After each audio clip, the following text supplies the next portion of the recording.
Pero matutuwa na yung may-ari nito, malakas na, oh. Ayan.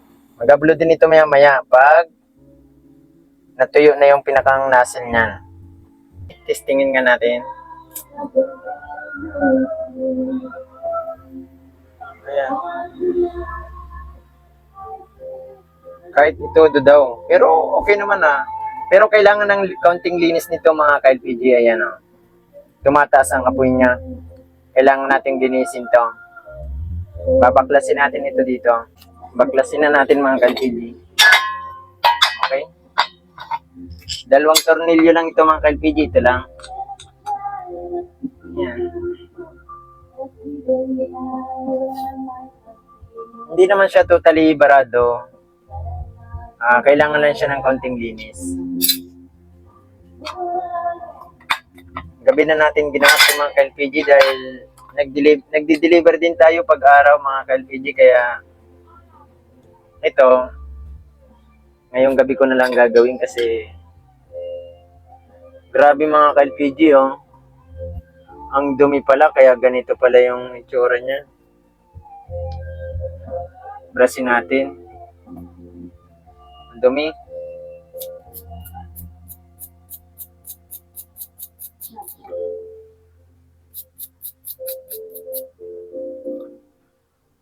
Babaklasin ko na rin.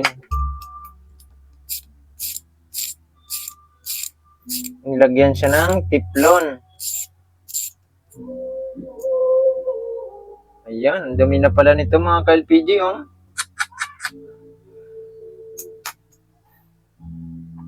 Napakadumi. Tapos ito naman, pabaliktad ang lagay nitong pag ayan, ang higpit ng pagkakakabit.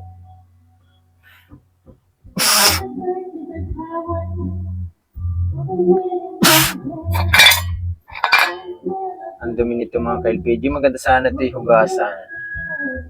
Hugasan muna natin. Tubig ang agahugas natin dito. Ayan, kuha lang tayo ng isang pansundot dito. Ayan mga ka-LPG. Oh. Maliit lang.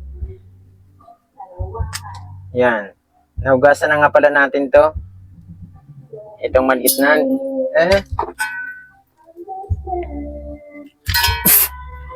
Napakaliit nito. At yung ating ito yung hinugasan natin kasama yung pinakang nozzle niya mga ka-LPG. Titistingin natin. Palabasan natin ng hangin kasi tingnan natin ito. Palabas natin yung hangin niya.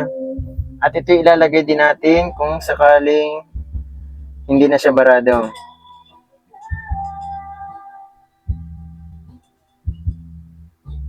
Kabit natin.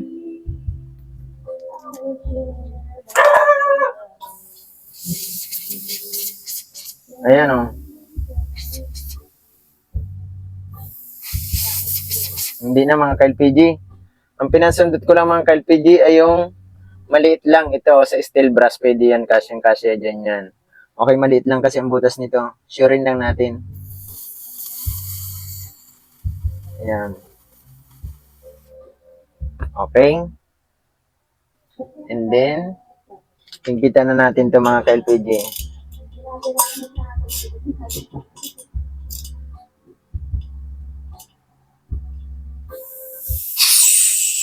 Ayan o. Malakas na. Ngayon, tanggalin ulit natin ito. Ang kailangan lang ni Madam ay malakas daw ang apoy. Okay. Brasin na natin ng kaunti.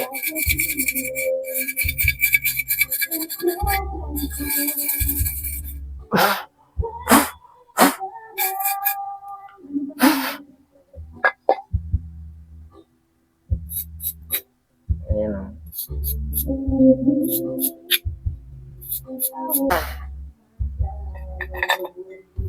Ayan. Sira na din nga pala mga ka-LPG yung asbestos niya. Kapag ganito na yung asbestos, marupok na, palitan na natin yan. Gawa ng, ito yung humaharang sa init ng ating burner mga ka-LPG. Ayan. Mas maganda na palitan natin ng ganito. Nasa 30 pesos lang ito to 35 pesos. Ayan.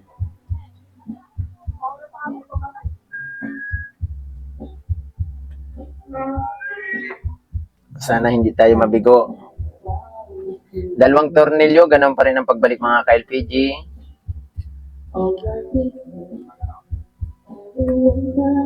Pero kung magkaroon man ng problema sa pitan, ang kagandahan nito nasa tangke, hindi nasa burner. Ayan, testing natin yung ating. Ayan. Sana maganda ang apoy. Sana'y lumakas.